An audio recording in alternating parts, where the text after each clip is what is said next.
Hi, welcome back to another edition of Inside Great Lakes Sailing. My name is Greg Norman, your host.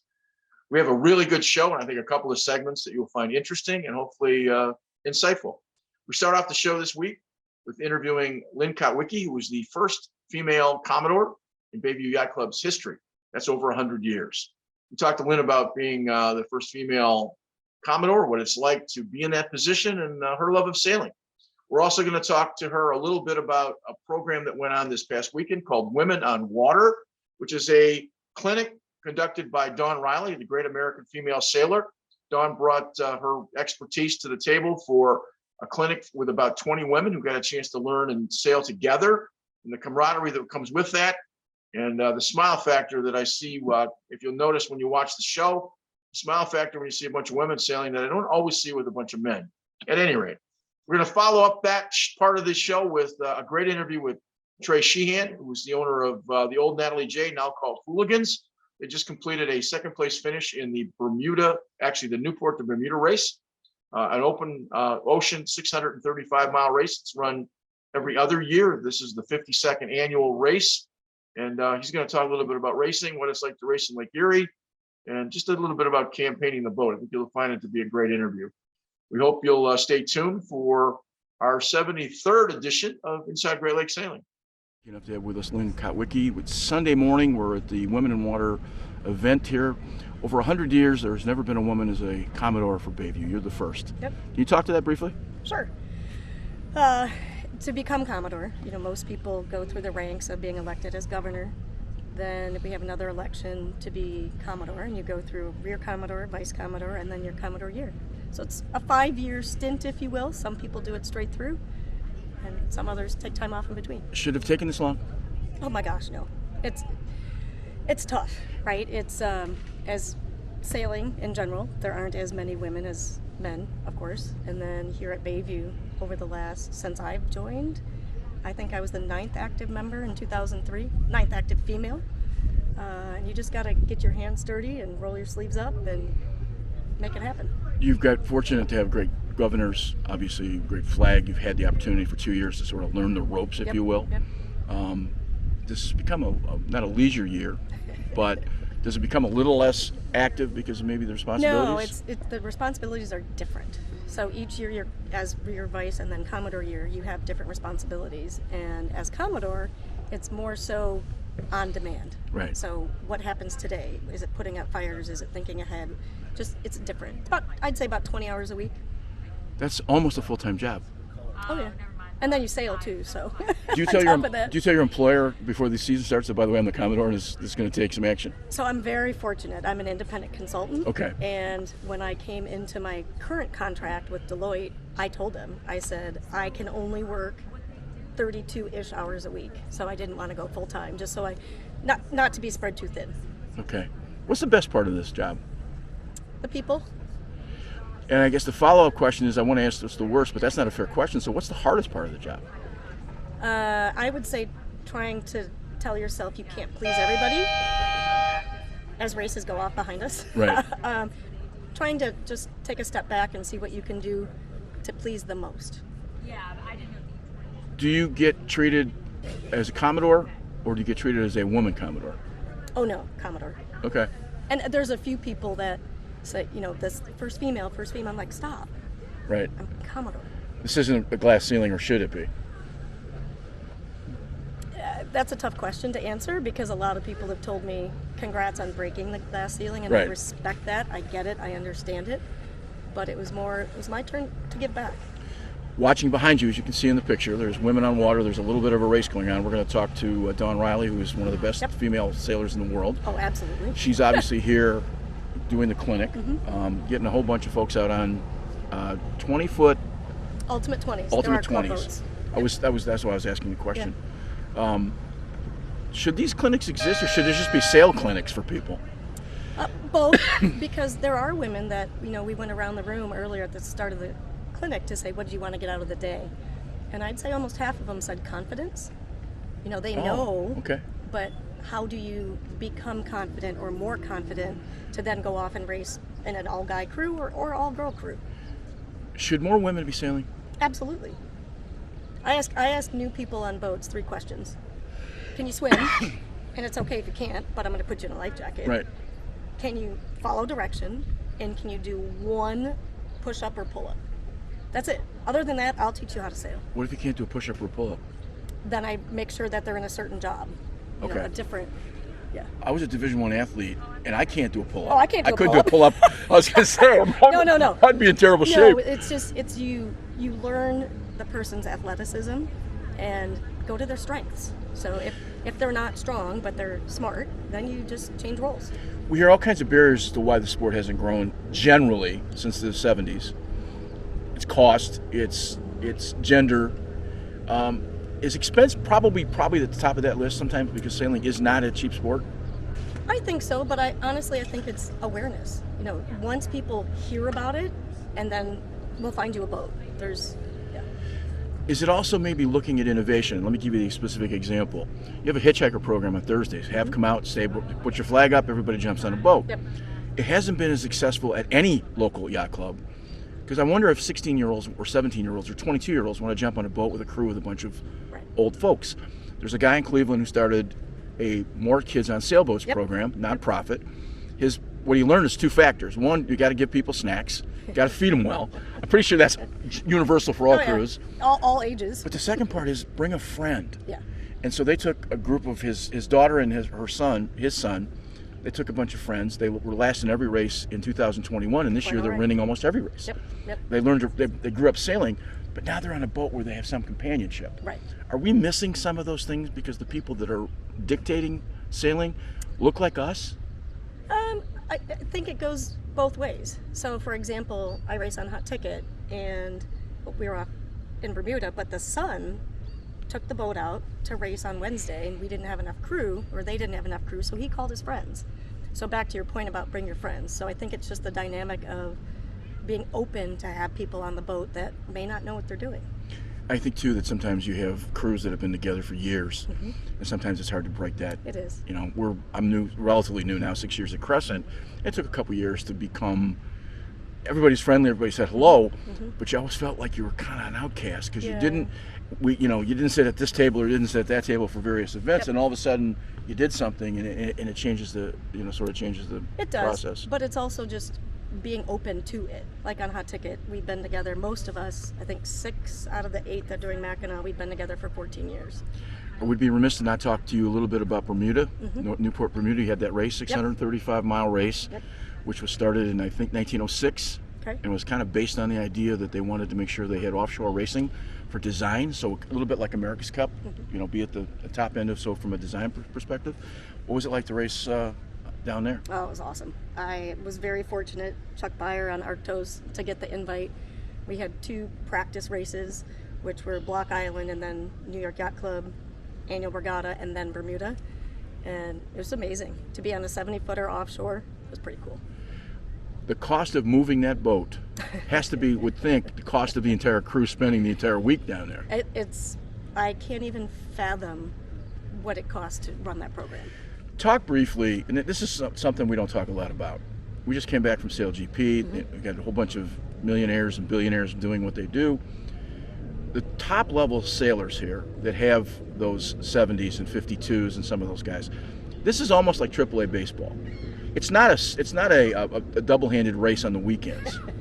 These are people that have means, and they treat it like it's almost a professional level league. Yep. And I think sometimes that gets lost with the guys who are doing shore with their families in the MAC versus the guys that are at the top end.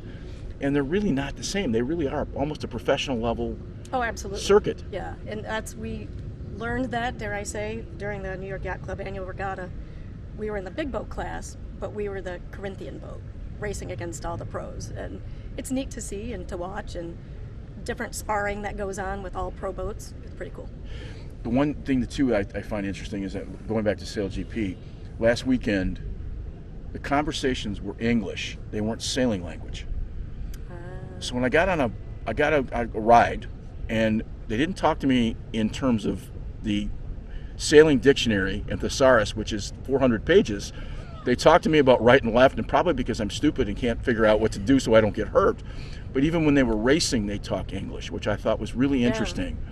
The farther down you come the ladder, the more they speak the language, yet the higher up you go, the simpler the language. I thought that was an interesting learning process. Well, on those boats, though, I mean, things happen so quickly. They probably have their set, communicate short and sweet, to the point. Well, I guess that goes back to the point of, women on water. Sometimes you wonder if the language we've developed for sailing is sometimes a little bit complex. And I'll use skiing. You can talk about angulation, but then we tell kids, just put your right toe down. If you put your right toe down in the boot, you get the same effect if you start talking about angulation. Well, fore, aft, front, back. Right. Right, left, right, port, starboard. So same thing. Unless you take Latin, Helmsley doesn't mean much. No. Listen, last question. You got the MAC coming up. Talk briefly about the relationship between Port Huron. We had a chance to interview some the Port Huron Commodore last year. They're appreciative of having the race, but they do a ton of work for the race to make it successful. I mean, most boats, I should probably know the percentage, but most boats harbor there. You take your boat up whether it's the week before, the Wednesday before, and they're wonderful hosts. And did you really feel like 2022, you're kind of back to like it was in 19, we're back to normal? Almost. There were still some restrictions going on in the planning stages, so you had to plan based on what we were dealing with then. So we're close, but almost 200 boats, got the Canadians back in, so it's awesome. Thank you for your time. Thank you.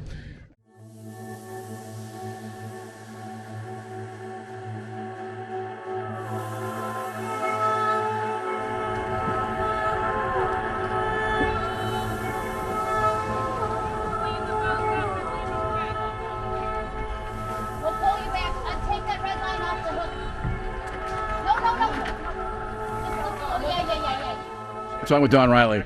You're here obviously teaching women on women.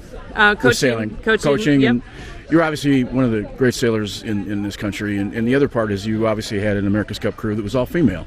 Yep, 2 around the world, 1 America's Cup, all female, and then 1 mixed team as well. So obviously you're giving some insight to a sport that some of the folks here don't have. So talk a little bit about the event today. Well, the first thing is that I coached this in 2009, 10, and 11, and the level is insane compared to back then. The youth that's out here is amazing, and we basically just said, we're going to do 3 hours, we're going to shove all this information down your throat, and there was some spectacular failures, but all of it was learning, and there's smiles coming off the boat, and now they're going to go race. And the simplest of questions, why are not more women sailing? There are more women sailing. Okay. It was hard to get this clinic filled 10 years ago, and now they were sold out a week or so ago. So there are more women sailing. That's good. And if we can just keep that empowerment, that from Title IX, the 50th anniversary was Wednesday. Unfortunately, Thursday was a shit show with Roe v. Wade. So we need to keep fighting. It's more important than ever that women are on the water, being active, in control of their own bodies and their own livelihoods. You're the organizer of Women on Water? Yes, Just talk I a little am. bit about it. Oh, it was a fabulous event. We wanted to do something a little bit different this year. We have Dawn Riley here, world-renowned sailor.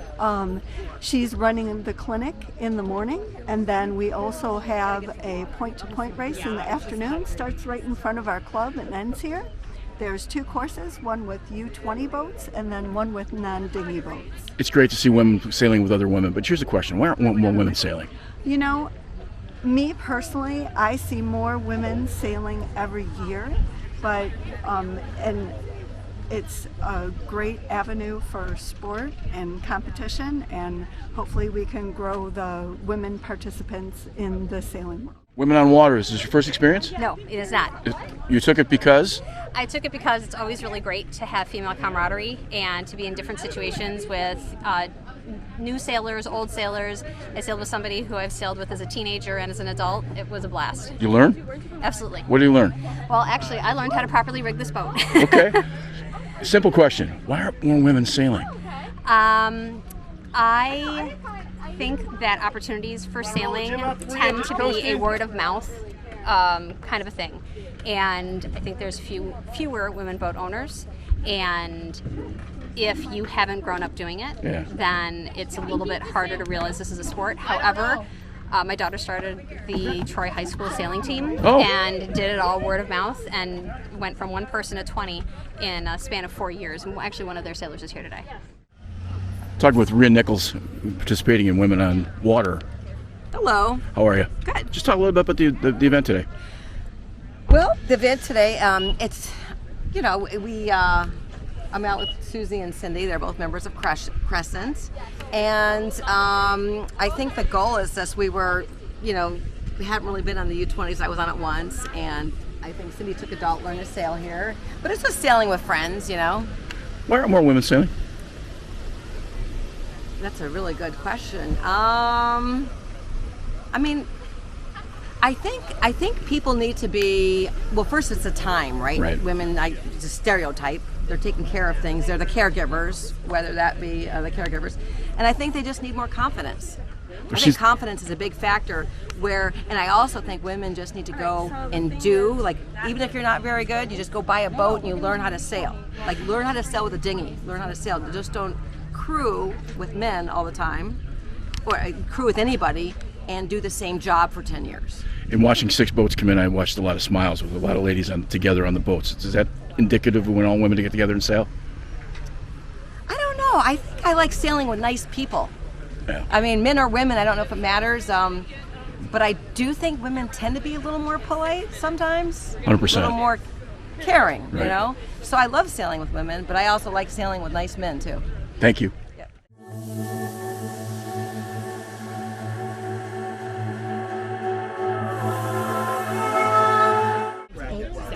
We're talking with Don. Oh my God. Riley. If you haven't checked the logo out behind me, it is the official logo for the Newport to Bermuda race, which is a race that's run since 1906. And we're lucky enough to have with us the second place finisher in category 19. And we're going to talk about what category 19 is. But Trey Sheehan from Cleveland, you on Hooligan, you had second place finish in a 635-mile open ocean race. So first of all, congratulations. And Thank you. Talk briefly about the race. Well, it's it's a kind of a bucket list race for a lot of people. I was fortunate enough to be invited in 2002 on somebody else's boat. It's a Little Harbor 54, so a little bit different experience. A little more posh. I think we sat down to dinner on that boat and had a glass of wine each night, which is not exactly the experience I just had. Now, you had your Hooligan is the old Natalie J. You bought that It is. About how long ago?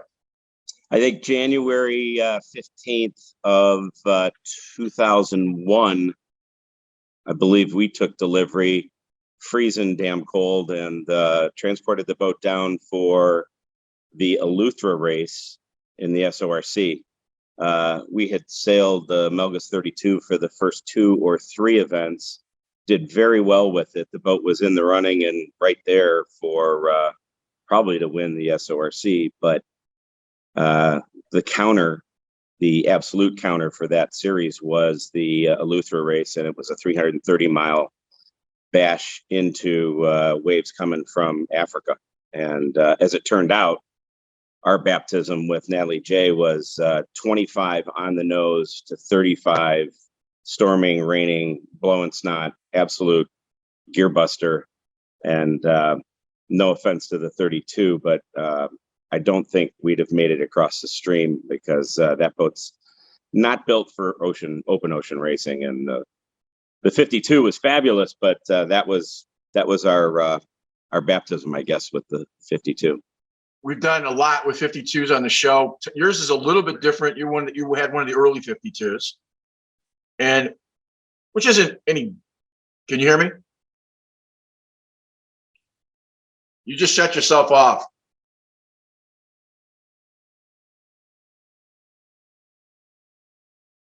You just shut yourself off. I can't hear you. You just muted yourself. Can you hear me? You can't hear me? Hang on. I'm listening. There you go. There you go. Much better. I think you must. Okay. Let me go back to what we've done a lot with the 52s. I'll just have to cut this. We've done a lot.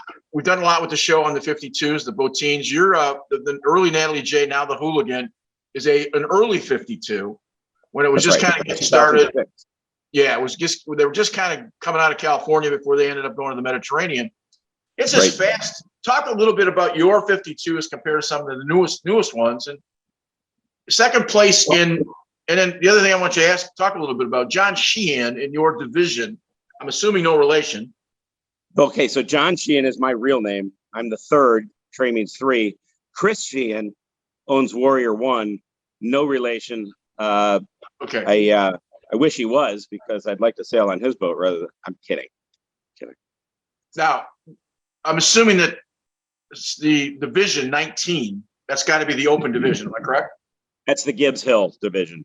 That means that you've got, I believe the breakdown is that you have amateur drivers as opposed to a pro driving at any point during the race. And although we have great amateurs on board, we do have a couple of our sailmaker for sure drives. And we had Carlos Robles with us and Chris Bush.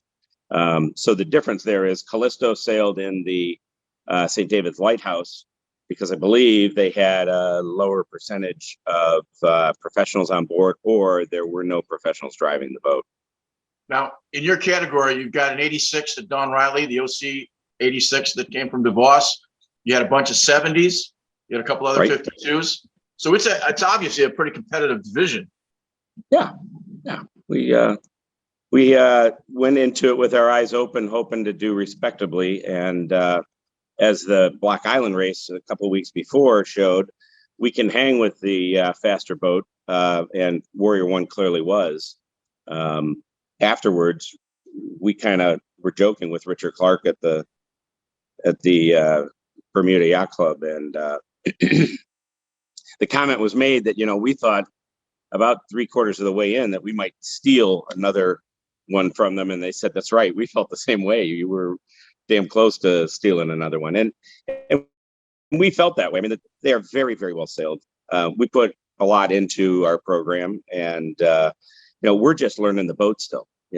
We have some holes in our sail inventory that we're rapidly filling, but until you've done specific events, you don't have an idea of what the holes in your sail quiver are. And we've been pretty deliberate with what we purchased first, and we knew for this one that we needed a brand new main, a brand new J2, and a brand new kite. And economics for me make it a little simple. It's not like you go out and buy everything right away. So as needed, we're adding to the program. You're out of Edgewater in Cleveland. You also do a lot of stuff out of Put in Bay, which is your, I guess, weekend club. That's right. 52s are not prevalent in Lake Erie. Is that fair? That's fair to say. There's one in Buffalo, I believe. And the TP52 is a bit of it's an ocean racehorse. Our boat was primarily an offshore boat compared to some of the newer boats, which you alluded to earlier. A lot of these 52s, in fact, they just did the World Championships, are around the buoys racers. And the difference in many cases, the Pac 52, which is also part of the envelope, I guess. I believe the rigs are significantly taller, 110 millimeters more freeboard. They're significantly different. You look at the two boats at the dock, and you can see the skeleton is there, and you can see but we're certainly a narrower boat in the transom. I think some of the lumpier conditions that we saw at the beginning of the race made the Pac 52s a little stickier. That kept us in the race probably 24 hours in.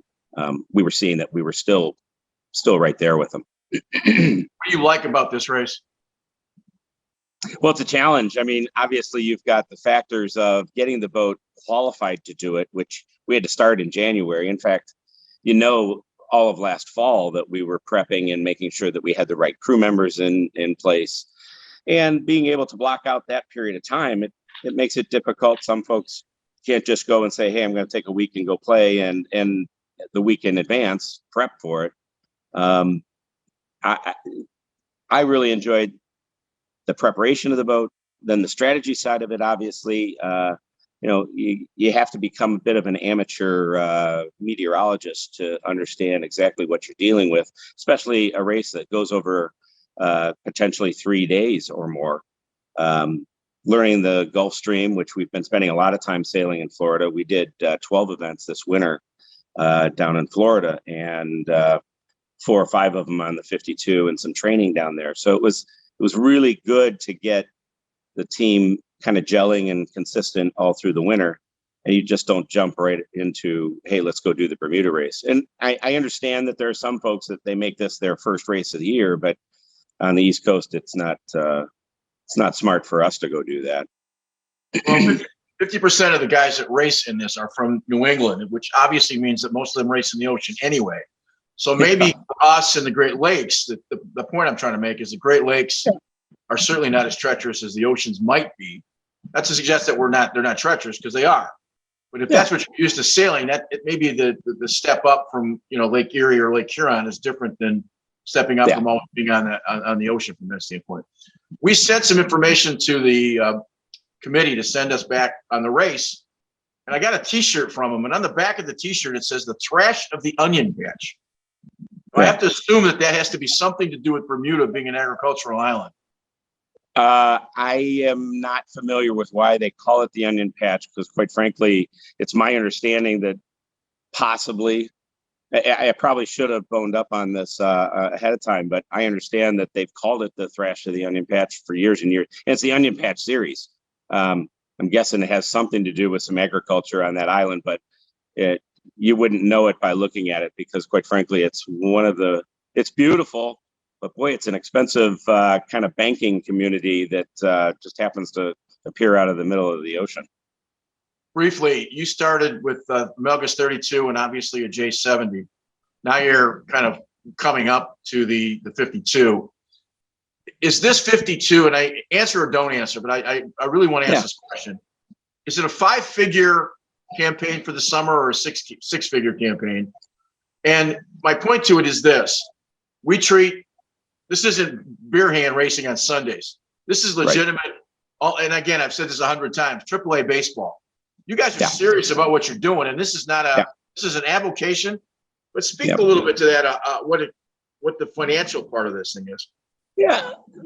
Without going right to the numbers, I mean, my partner in the 52 and I are very deliberate about not really sitting down to say, hey, let's look at the total numbers, because clearly we wouldn't be doing this if it wasn't fun.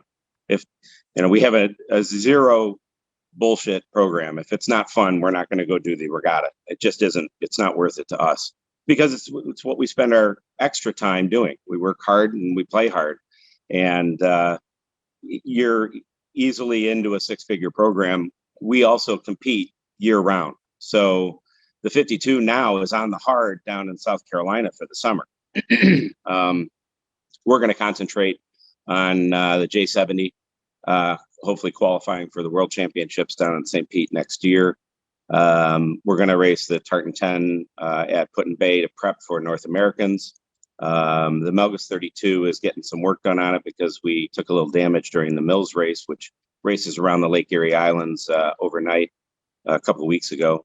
But I would say that as long as you're not involved with my wife's divorce attorney, it's probably a 6-figure program. For sure. I don't want to hit on a tragic note, but somebody did have a heart attack going overboard and died. Does that put a damper on, sort of awards night and race night? Does that change much? Is that just something to think about? Just kind of recognize that it's part of the deal. Yeah, it's part of the deal. It's a dangerous sport, and it's racing. And I've seen this happened before. It's tragic. Certainly a medical event.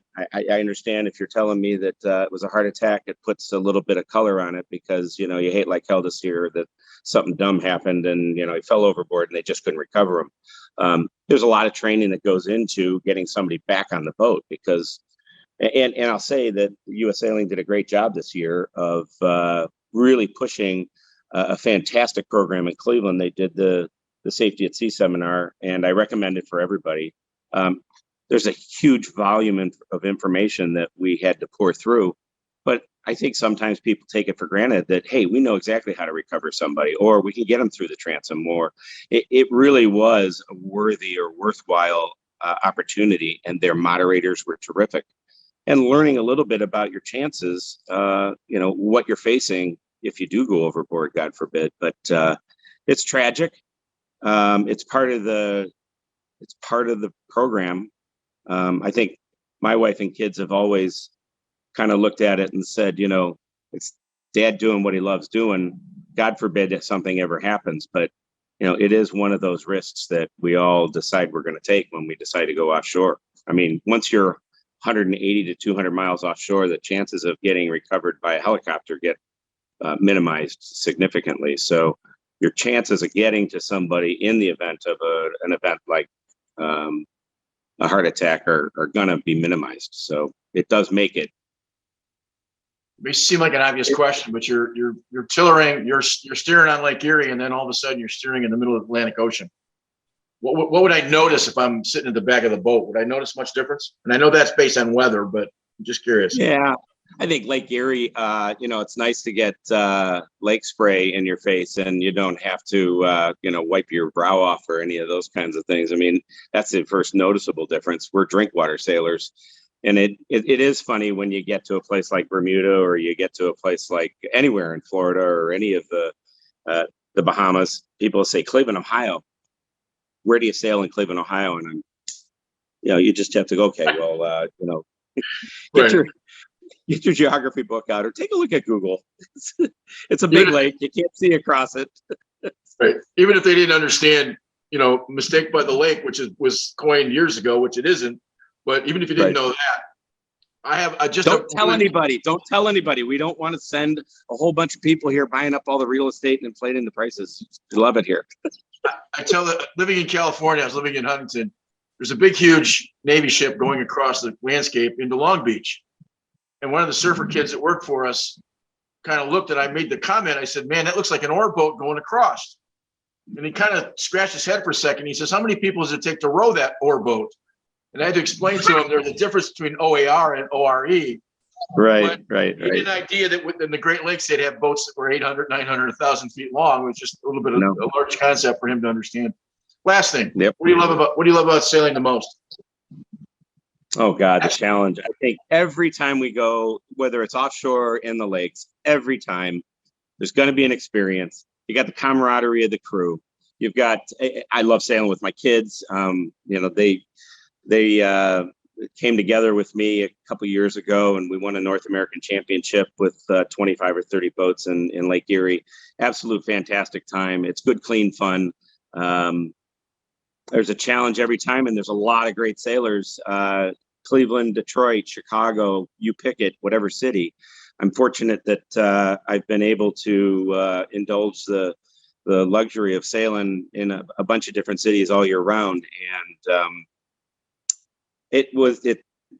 for my mom, it was cheap daycare for us, and it's become a lifestyle for the rest of our lives. So I'm grateful to them that, they were parking us at a yacht club for days, weeks at a time, but it ended up being a lifetime sport. And, the older you get, it's not like you can choose to compete at different levels. It's like tennis or golf or any of the other life sports. But at our level, and we take it pretty seriously, it's a sport that you want to be in condition for. You end up preparing for. You spend a lot of time and effort, and you meet a hell of a lot of great people around the world. It's just been fantastic. Appreciate it.